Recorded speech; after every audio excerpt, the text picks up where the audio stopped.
அனைவருக்கும் இனிய மாலை வணக்கம். ஒலிம்பியா ஐஏஎஸ் அகாடமி சார்பாக தினசரியாக ஏற்கனவே டிஎன்பிசி தேர்வாணையம் நடத்தி முடித்துள்ள ரீசன்ட் கொஸ்டின் பேப்பர்லேருந்து பாலிட்டி ஏரியாவில் கேட்கப்பட்ட கேள்விகளுக்கான மாதிரி வினாக்களை தான் பார்த்து வருகிறோம். அந்த வகையில் இந்த வீடியோவை பொறுத்தவரையும் 15/2/2026 அன்று நடைபெற்ற அசிஸ்டன்ட் பப்ளிக் ப்ராசிக்யூட்டர் கிரேட் 2 எக்ஸாமில் ஜிஎஸ் பகுதியில் ஜென்ரல் ஸ்டடீஸ் பகுதியில் கேட்கப்பட்ட பாலிட்டி கொஸ்டினுக்கான விடை குறிப்புகளை முழு விளக்கத்தோடு பார்க்கலாங்க. முதல் முறையாக நம்ம சேனலை பார்க்குறவங்க மறக்காமல் சப்ஸ்கிரைப் பண்ணிட்டு அந்த பெல் சிம்பிளை கிளிக் பண்ணிடுங்க. நீங்கள் பெல் சிம்பிளை கிளிக் பண்ணால் தான் நாங்கள் தொடர்ந்து அப்லோட் பண்ணுற வீடியோஸ் உங்களுக்கு நோட்டிஃபிகேஷன் வரும். இந்த எக்ஸாமை பொறுத்தவரையும் அசிஸ்டன்ட் பப்ளிக் ப்ராசிக்யூட்டரில் பாலிட்டி ஏரியாவிலிருந்து 14 கேள்விகள் கேட்டிருக்காங்க. முதல் கேள்வி, வரிசை 1 உடன் வரிசை 2ஐ பொருத்தி வரிசைகளுக்கு கீழ் கொடுக்கப்பட்டுள்ள தொகுப்பில் சரியான விடையினை தெரிவு செய்க. 1. 86வது அரசியலமைப்பு சட்ட திருத்தம் எதை பற்றினா 86வது அரசியலமைப்பு சட்ட திருத்தம் 21A 6 முதல் 14 வயது வரை உள்ள குழந்தைகளுக்கு கல்வியை வழங்கணும் என்பது அடிப்படை உரிமையில் சேர்த்திருப்பாங்க. அடுத்து 44வது அரசியலமைப்பு சட்ட திருத்தம் 44வது அரசியலமைப்பு சட்ட திருத்தம் சொத்துரிமையை பற்றி சொல்கிறது 300A. முதலாவது அரசியலமைப்பு சட்ட திருத்தம் நில சீர்திருத்த தொடர்பானது. இங்கே முதலாவது சட்ட திருத்தத்தை பொறுத்தவரையும் 31A 31B. 25வது அரசியலமைப்பு சட்ட திருத்தம் 31Cயை குறிக்கிறது. சரியான விடை ஆப்ஷன் டெல்லி.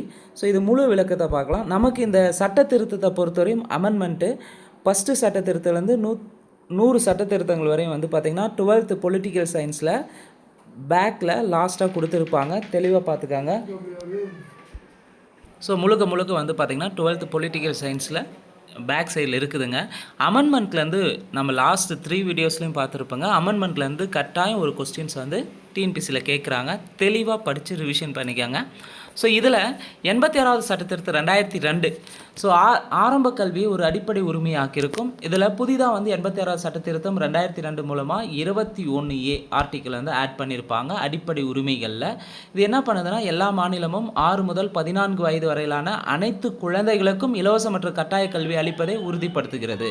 அதே போல் அடிப்படை கடமையிலும் கல்வியை வந்து தரணும் சொல்லியிருப்பாங்க. ஆர்டிக்கல் 51A கீழ் அடிப்படை கடமையை சேர்த்திருப்பாங்க. அதுலேயும் வந்து பார்த்திங்கன்னா ஒவ்வொரு பெற்றோர்களும் பாதுகாவலர்களும் தங்களுடைய 6 முதல் 14 வயது வரையுள்ள குழந்தைகளுக்கு கல்வி கற்பு வாய்ப்பை கட்டாயமாக ஏற்படுத்தி தரணும் அப்படின்னு சொல்லிட்டு கல்வி அளிக்கும் உரிமையை பொறுத்தவரையும் அடிப்படை உரிமைகளும் வச்சுருப்பாங்க. அதே போல் அடிப்படை கடமைகளும் வச்சுருக்காங்க.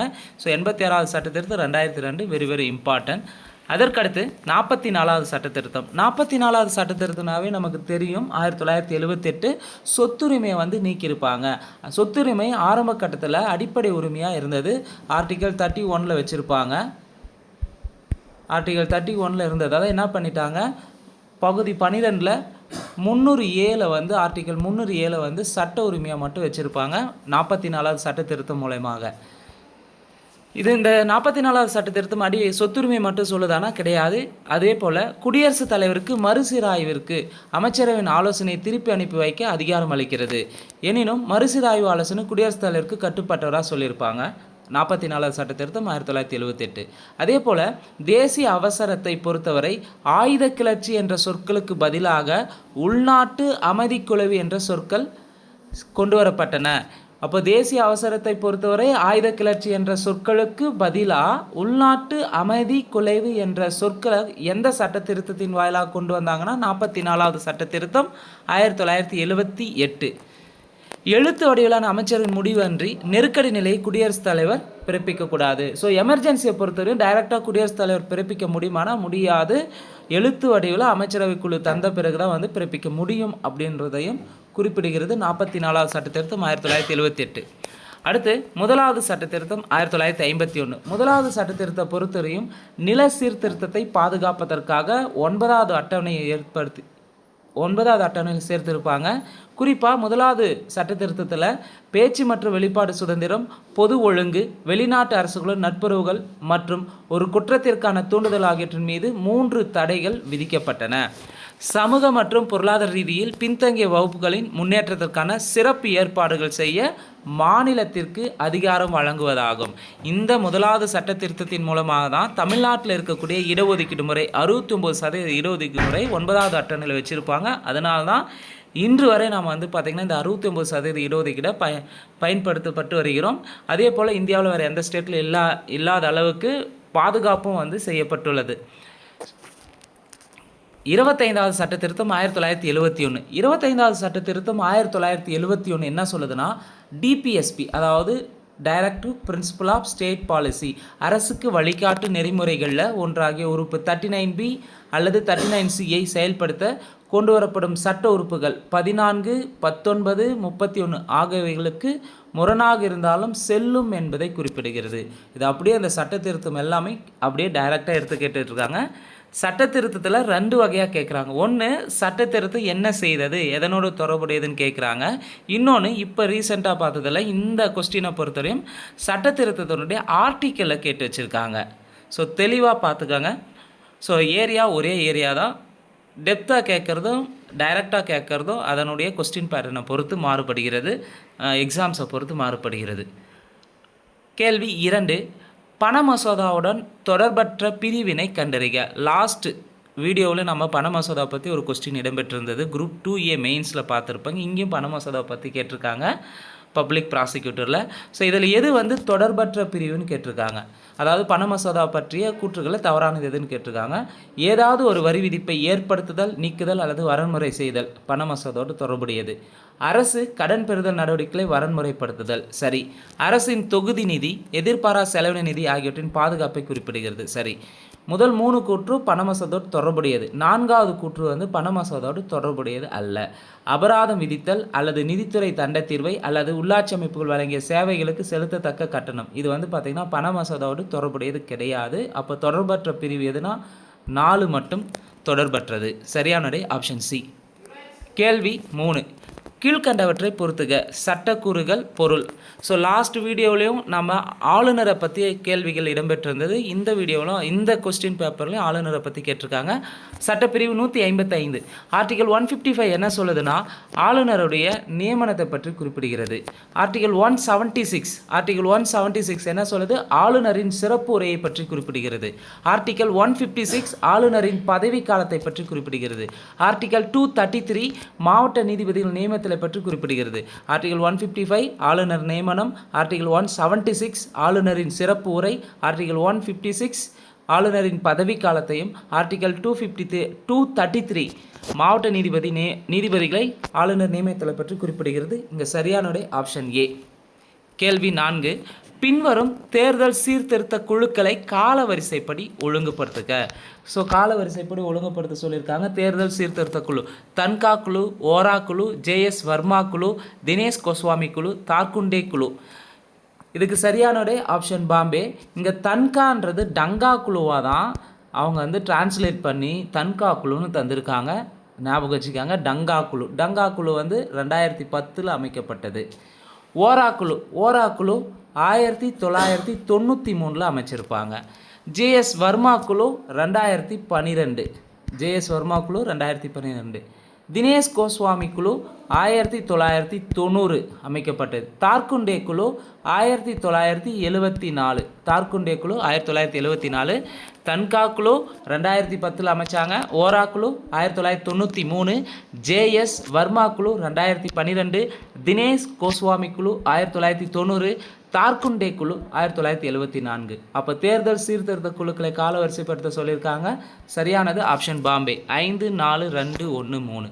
கேள்வி 5, கீழே உள்ள வாக்கியங்களில் 1990 மகளிர் தேசிய ஆணைய சட்டத்தில் உண்மை தக்க வாய்ந்ததாக கருதப்படுவது எது? அதாவது மகளிர் தேசிய ஆணைய சட்டம் 1990 பற்றிய கூற்றுகளை எது சரின்னு கேட்டிருக்காங்க. 1, பெண்களுக்கு அரசியலமைப்பு மற்றும் சட்ட பாதுகாப்புகளை மதிப்பாய்வு செய்தல் சரி. சீர்திருத்த சட்ட நடவடிக்கைகள் பரிந்துரை செய்தது சரி. குறைகளை நிவர்த்தி செய்தல் சரி. ஸோ இவை 3மே சரியாக இருக்குது. மகளிரை பொறுத்தவரையும் பெண்களை பொறுத்தவரையும் மகளிர், குழந்தைகள், பெண் தொழிலாளர்கள், இதை ரிலேட்டடான பாலிட்டி ஏரியாவிலேருந்து கட்டாயம் கொஸ்டின்ஸ் இடம்பெறுங்க. தெளிவாக படித்து வச்சுக்காங்க. கேள்வி 6, கீழ்காணும் அரசியல் கட்சிகளை அவை உருவாக்கப்பட்ட ஆண்டுடன் பொறுத்துக. ஸோ அரசியல் கட்சிகளுடைய சின்னங்களையும் கேட்டிருக்காங்க. இதுக்கு முன்னே ப்ரீவியஸ் கொஸ்டின்ஸில். இங்கே அது என்னென்ன கட்சி எந்தெந்த ஆண்டில் உருவாக்கப்பட்டதுன்னு கேட்டிருக்காங்க. பிஜு ஜனதா தளம் உருவாக்கப்பட்ட ஆண்டு 1997. அகில இந்திய திரிணாமுல் காங்கிரஸ் மம்தா பானர்ஜி தான். அகில இந்திய திரிணாமுல் காங்கிரஸ் தொடங்கப்பட்ட ஆண்டு 1998. தேசியவாத காங்கிரஸ் சரத்பவார். தேசியவாத காங்கிரஸ் கட்சி தொடங்கப்பட்டது 1999. தேசியவாத காங்கிரஸ் கட்சி. லோக் ஜனசக்தி கட்சி தொடங்கப்பட்ட ஆண்டு 2000. லோக் ஜனசக்தி கட்சி தொடங்கப்பட்ட ஆண்டு 2000. ஸோ சரியானுடைய ஆப்ஷன் பாம்பே. 3142. அரசியல் கட்சிகள் ரிலேட்டடாக ஏற்கனவே கேட்குறாங்க. டாபிக் ஒன்று தான். ஒரு முறை என்ன கேட்குறாங்க, அரசியல் கட்சிகள் தொடங்கப்பட்ட ஆண்டு கேட்குறாங்க. இன்னொரு கொஸ்டினில் எந்தெந்த கட்சியை யார் தொடங்கினாங்கன்னு கேட்குறாங்க. மூணாவது டைப்பில் வந்து பார்த்திங்கன்னா அரசியல் கட்சிகளுடைய சின்னங்களை வந்து அதிகாரப்பூர்வமான சின்னங்களையும் கேட்டு வச்சுருக்காங்க. கேள்வி 7. எந்த பிரிவு இந்திய அரசியலமைப்பில் எந்த சட்டப்பிரிவுகள் அட்டவணையிடப்பட்ட சாதியினருக்கான தேசிய ஆணையம் மற்றும் பட்டியலிடப்பட்ட பழங்குடியினருக்கான தேசிய ஆணையம் ஆகியவற்றை கொண்டுள்ளன? 1 338, 2 338 மற்றும் 338A, 3 336 மற்றும் 336B. So SC commission, ST ஆணையம். எஸ்சி ஆணையத்தை பற்றி சொல்கிறது ஆர்டிக்கல் 338. எஸ்டியை வந்து சொல்லக்கூடிய எஸ்டி ஆணையத்தை பற்றி சொல்லக்கூடியது, தேசிய ஆணையத்தை பற்றி சொல்லக்கூடியது 338A. ஸோ இங்கே 2 மட்டுமே சரி. ஏற்கனவே தேசிய ஆணையம் பட்டியலிடப்பட்ட சாதனைக்கான தேசிய ஆணையத்தை பற்றியும் பழங்குடியினருக்கான தேசிய ஆணையத்தை பற்றியும் ரிப்பீட்டடாக கேட்குறாங்க. ஸோ எக்ஸாம் பாயிண்ட் ஆஃபில் எந்தெந்த ஏரியா வெரி இம்பார்ட்டன்ட்ன்றது நம்ம டிஸ்கஷனில் பார்த்துருக்குறோங்க. ஸோ ரிப்பீட்டடாக இந்தந்த ஏரியாவில் தான் திரும்ப திரும்ப கேட்டே இருக்காங்க. தெளிவாக படித்து ரிவிஷன் பண்ணி வச்சுக்காங்க எக்ஸாம் பாயிண்ட் ஆஃபில். கேள்வி 8. பின்வருவனற்றுள் அரசு வழிகாட்டு நெறிமுறை கோட்பாடுகள் பற்றி சரியானவற்றை தெரிவு செய்க. Option A. இந்திய அரசமைப்பின் பகுதி 4 சட்டப்பிரிவுகள் 30 to 51 வரையிலானவை அரசு வழிகாட்டு நெறிமுறை கோட்பாடுகளா? டிபிஎஸ்பியை பொறுத்தவரையும் directive principle of state policy பார்த்தீங்கன்னா பார்ட் 4ல் தான் இருக்குது. பார்ட் 4ல் ஆர்டிக்கல் 36 to 51 வரை சொல்லக்கூடியது டிபிஎஸ்பியை பற்றி. இங்கே 30 to 51 சொல்லியிருக்காங்க. ஆப்ஷன் ஏ தவறு. இவை நீதிமன்றத்தில் வழக்கிடப்பட்டு பெறக்கூடிய உரிமைகளா? நீதிமன்றத்திலெல்லாம் இதில் இருக்கக்கூடிய உரிமைகளை பற்றி சொல்ல முடியாது. ஸோ 2வது கூற்று தவறு. இவை போலீஸ் அரசின் சாசனமாகுமா? தவறு. இவை அரசுக்கான அறிவுரைகள் அடங்கிய கருவியாகும். டிபிஎஸ்பி என்பது அரசுக்கான அறிவுரைகள் அடங்கிய கருவியாகும். ஒரு சமூக நல அரசு உருவாக்குவதில் இந்த அரசுக்கு வழிகாட்டு நெறிமுறை கோட்பாடுகள் மிக முக்கிய பங்களிக்கிறது. இங்கே சரியான விடை 8வது கேள்விக்கு ஆப்ஷன் டெல்லி. கேள்வி 9. இந்திய அரசியலமைப்பில் எந்த அரசமைப்பு சட்ட திருத்தத்தின் வாயிலாக அடிப்படை கடமைகள் சேர்க்கப்பட்டன? அடிப்படை கடமைகள் வந்து பார்த்திங்கன்னா முதல்ல இந்திய அரசியலமைப்பு உருவாக்கப்பட்ட போது கிடையாது. 42வது சட்ட திருத்தம் 1976 அடிப்படையில் பகுதி பார்ட் 4Aல 51Aல வந்து பார்த்திங்கன்னா பிரிவை அடிப்படையில் அடிப்படை கடமைகள் வந்து சேர்க்கப்பட்டது. 42வது சட்ட திருத்தம். 37வது சட்ட திருத்தம் மேலே பார்த்தீங்கன்னா அந்த சட்ட திருத்தத்துடைய இயர் கூட தப்பாக தான் கொடுத்து வச்சுருக்காங்க. நம்ம அதில் இருக்கிறது அப்படியே ரைட்டுன்னு நம்பிடக்கூடாது. இதுவும் வந்து பார்த்திங்கன்னா 12th புக்கில் தான் 37வது சட்ட திருத்தம்னா என்ன, 49வது சட்ட திருத்தம்னா என்ன, 52வது சட்ட திருத்தம்னா பேக் சைடில் கொடுத்துருக்காங்க. தெளிவாக படித்து வச்சுக்கோங்க. 37வது சட்ட திருத்தம் 1975. 37வது சட்ட திருத்தம் என்ன சொல்லுதுன்னா, அருணாச்சல் பிரதேசம் ஒன்றிய ஆளுகையில் இருந்த சட்டசபை மற்றும் அமைச்சர்கள் குழுவை வழங்கியது. ஸோ அருணாச்சல பிரதேசத்தில் எல்லையில் இருந்த ஆளுகையில் இருந்த அருணாச்சல பிரதேச ஸ்டேட்டுக்கு உட்பட்ட சட்டசபை மற்றும் அமைச்சர் குழுவை வழங்கியது 37வது சட்ட திருத்தம் 1975.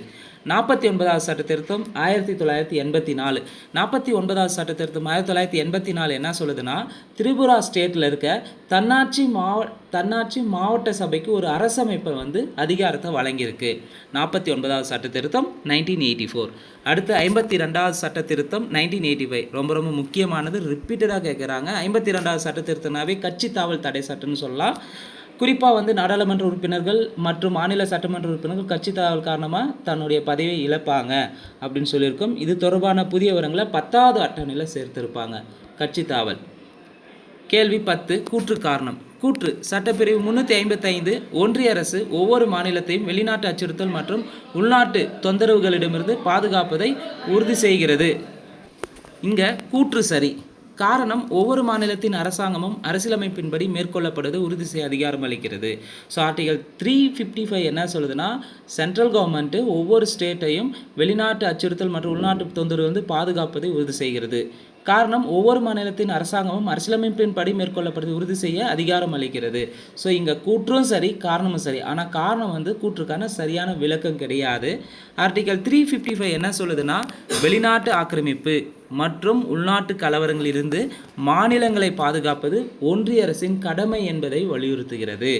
இந்த சட்டப்பிரிவின் கீழ் மாநிலத்தில் அமைதியை நிலைநாட்டவும் அரசியலமைப்பின்படி ஆட்சி நடப்பதை உறுதி செய்யவும் மத்திய அரசு நடவடிக்கை எடுக்கலாம். தேவைப்பட்டால் மத்திய படைகளை அனுப்பவும் அதிகாரம் உண்டு என்கிறது ஆர்டிகல் 355. இந்த கொஸ்டினை ஏன் இங்கே வந்து பப்ளிக் ப்ராசிக்யூட்டர் எக்ஸாமில் கேட்டாங்கன்னா, ரீசெண்டாக வந்து மணிப்பூரில் கலவரங்கள் ஏற்பட்டது, உள்நாட்டு கிளர்ச்சியெல்லாம் ஏற்பட்டது. அது ரிலேட்டடான கொஸ்டின் தான் பாலிட்டி ஏரியாவில் வச்சுருக்காங்க. ஒரு ஸ்டேட்டில் கலவரம் ஏற்படுது அல்லது உள்நாட்டு கிளர்ச்சி ஏற்படுதுன்னா அது ரிலேட்டடான ஆர்டிக்கல் என்னன்றது நமக்கு தெரிஞ்சிருக்கணும். ஸோ பார்த்துக்காங்க. ஆர்டிகல் 355. கேள்வி 11. மாநிலங்கள் தங்கள் சொந்த குடிமைப் பணிகளை உருவாக்கும் உரிமையை பாதிக்காத வகையில் அகில இந்திய அளவில் பொதுவான தகுதி, ஒரே மாதிரியான சம்பள விகிதம் ஆகியவற்றின் அடிப்படையில் தேர்ந்தெடுக்கப்படும் அகில இந்திய பணி தொகுதிகளை சார்ந்தவர்களே இத்தகைய முக்கியத்துவம் வாய்ந்த பணிகளுக்கு ஒன்றியம் முழுவதும் நியமனம் செய்யப்பட வேண்டும் என்ற கூற்றை கூறியவர் யார்னா டாக்டர் B.R. அம்பேத்கர். கேள்வி 12. தலைமை தகவல் ஆணையர் பதவி விலக வேண்டுமாயின் தான் எழுத்து வழி கையொப்பமிட்டு பதவி விலகுவதாக டேஸ் அவர்களிடம் தெரிவித்த பின் தம் பதவியை விட்டு விலகலாம்.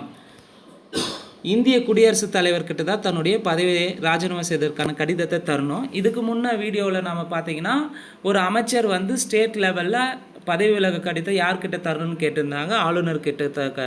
ஆளுநர்கிட்ட தான் தரணும்னு சொல்லிட்டு நம்ம பார்த்துருப்போங்க. ஸோ இங்கே பதவி விலகல் கடிதத்தை பற்றி ரிலேட்டடாக கேட்குறாங்க அமைச்சர்கள். அடுத்து வந்து ஆணையர்களுடைய பதவி விலகல். கேள்வி 13. கூற்று காரணம். கூற்று: உச்சநீதிமன்றம் மற்றும் உயர்நீதிமன்றங்களின் நீதிபதிகளை பதவி நீக்கும் அதிகாரமானது அரசியலமைப்பு சட்டப்பிரிவுகள் 124 மற்றும் 218 கீழ் பாராளுமன்றத்தின் தனித்த அதிகாரமாகும். சரி. காரணம்: பாராளுமன்றத்தால் நீதிபதிகளின் பதவி நீக்கமானது சிறப்பு பெரும்பான்மை கொண்டிருக்க வேண்டும் என்பதோடு அவை நீதிபதிகள் விசாரணை சட்டம் 1968 கீழ் விசாரித்த பிறகே செய்யப்படக்கூடியதாகும். சரி. நீதிபதிகள் விசாரணை சட்டம் 1968. அப்போ இங்கே கூற்றும் சரி காரணமும் சரி. மேலும் காரணம் என்பது கூற்றுக்கான சரியான விளக்கமாகும். ஆர்டிகல் 124 என்ன சொல்லுதுன்னா, இந்தியாவினுடைய உச்சநீதிமன்றத்தை நிறுவுதல், அதன் கட்டமைப்பு மற்றும் நீதிபதிகள் நியமனம், பதவி நீக்கம் மற்றும் தகுதிகளை பற்றி விவரிக்கிறது. இது தலைமை நீதிபதி மற்றும் பிற நீதிபதிகள் குடியரசுத் தலைவரால் நியமிக்கப்படுவதையும் 65 வயது வரை பதவியில் இருப்பதையும் உறுதி செய்கிறது. இது ஆர்டிகல் 124. அதே ஆர்டிகல் 218. ஆர்டிகல் 218 என்ன சொல்லுதுன்னா, உயர்நீதிமன்ற நீதிபதிகளை பதவி நீக்கம் செய்யும் நடைமுறைக்கு உச்சநீதிமன்ற நீதிபதிகளை போன்றே நாடாளுமன்ற கட்டுப்பாடுகளை பயன்படுத்துகிறது. இந்த பிரிவு சரத்து 124(4) மற்றும் 5 கீழ் உயர்நீதிமன்ற நீதிபதிகள் தவறான நடத்தை காரணமாகவோ அல்லது திறமையின்மை காரணமாகவோ நாடாளுமன்றத்தின் இரு அவைகளிலும் சிறப்பு பெரும்பான்மையுடன் நிறைவேற்றப்படும் தீர்மானத்தின் மூலமே நீக்கப்பட முடியும் என்பதையும் உறுதி செய்கிறது. இங்கே நீதிபதிகளுடைய பதவி நீக்கத்தை பற்றி ஒரு கேள்வி கேட்டிருக்காங்க. ஏன் அப்படின்னா, டெல்லியில் வந்து ஒரு நீதிபதியினுடைய வீட்டு வந்து ஃபயர் ஆகும். அந்த ஃபயர் அணைக்கும் போது பல கோடிகள் வந்து கட்டுக்கடகாக வந்து கைப்பற்றியிருப்பாங்க. ஸோ இங்கே பதவி நீக்கத்தை பற்றி அதுக்காக வந்து குரல் எழுப்பப்பட்டது. அது ரிலேட்டடான கேள்வியை கேட்டிருக்காங்க. ஸோ நமக்கு பாலிட்டி ஏரியாவில் ப்ரெசண்ட்டாக நடக்கக்கூடிய செய்திகளின் அடிப்படையில் தான் கொஸ்டின்ஸை ஃப்ரேம் பண்ணுறாங்க. தெளிவாக பார்த்து வச்சுக்கோங்க. கேள்வி 14. சரியான பொருத்தத்தை தேர்ந்தெடுக்கவும். 1. குடியுரிமை பாதுகாப்பு சட்டம் 1989 தப்பு. 2வது தேசிய பிற்படுத்தப்பட்டோர் ஆணையகம் 1953 தவறு. தீண்டாமை குற்ற சட்டம் இயற்றப்பட்டது 1955 சரி. தேசிய பிற்படுத்தப்பட்டோர் நிதி மற்றும் வளர்ச்சி கழகம் உருவாக்கப்பட்ட ஆண்டு 1992. சரியான விடை ஆப்ஷன் டெல்லி 3 மற்றும் 4. தீண்டாமை குற்ற சட்டம் இயற்றப்பட்டது 1955. தேசிய பிற்படுத்தப்பட்டோர் நிதி மற்றும் வளர்ச்சி கழகம் தொடங்கப்பட்டது 1992. இங்கே குடியுரிமை பாதுகாப்பு சட்டம் இயற்றப்பட்ட ஆண்டு 1955 வரணும். 89 தந்திருக்காங்க. தேசிய பிற்படுத்தப்பட்டோர் ஆணையம்னா 2 ஆணையம் அமைச்சிருப்பாங்க. முதலாவது தேசிய பிற்படுத்தப்பட்டோர் ஆணையம் 1953 டைப்பிங் மிஸ்டேக் ஆயிருக்கு. 1953 காக்கா கலேர்கர் தலைமையில் அமைச்சிருப்பாங்க. முதலாவது தேசிய பிற்படுத்தப்பட்டோர் ஆணையம் தான் 1953. இரண்டாவது தேசிய பிற்படுத்தப்பட்டோர் ஆணையம் 1979 பிபி மண்டல் தலைமையில் அமைச்சிருப்பாங்க. ஓபிசிக்கான 27% இடஒதுக்கீடை பற்றி நம்ம லாஸ்ட் வீடியோலையும் இந்த தேசிய பிற்படுத்தப்பட்டோர் ஆணையத்தை பற்றி நம்ம பார்த்துருப்போங்க, பிபி மண்டல் ஆணையத்தை பற்றி. ஸோ அடுத்தடுத்த எக்ஸாம்லேயும் பிபி மண்டல் ஆணையம் அல்லது பிற்படுத்தப்பட்டோர் ஆணையத்தை பற்றி கொஸ்டின்ஸ் ரிப்பீட்டடாக வைக்கிறாங்க. ஸோ பார்த்துக்காங்க. இந்த வீடியோவை பொறுத்தவரையும் எக்ஸாம் பாயிண்ட் ஆஃபில் அப்கமிங்காக வரக்கூடிய குரூப் 1, குரூப் 2, 2A, குரூப் 4 எக்ஸாமுக்கு பயனுள்ளதாக இருக்கும். ரிப்பீட்டடாக எந்தெந்த ஏரியாவிலேருந்து கொஸ்டின்ஸை கேட்குறாங்க அப்படின்றத தெரிந்து கொள்வதற்கு இந்த ப்ரீவியஸ் கொஸ்டின்ஸ் மாடல் எக்ஸாம் உங்களுக்கு ஹெல்ப்ஃபுல்லாக இருக்கும். இந்த வீடியோ உங்களுக்கு பயனுள்ளதாக இருந்தால் மறக்காமல் கமெண்ட் செக்ஷனில் உங்களுடைய கருத்துக்களை பதிவு செய்யுங்க. அதே போல் டிஎன்பிஎஸ்சி எக்ஸாம்ஸ்க்கு ப்ரிப்பேர் பண்ணுற உங்கள் ஃப்ரெண்ட்ஸ்க்கு இந்த வீடியோவை ஷேர் பண்ணுங்கள். நன்றி, வணக்கம்.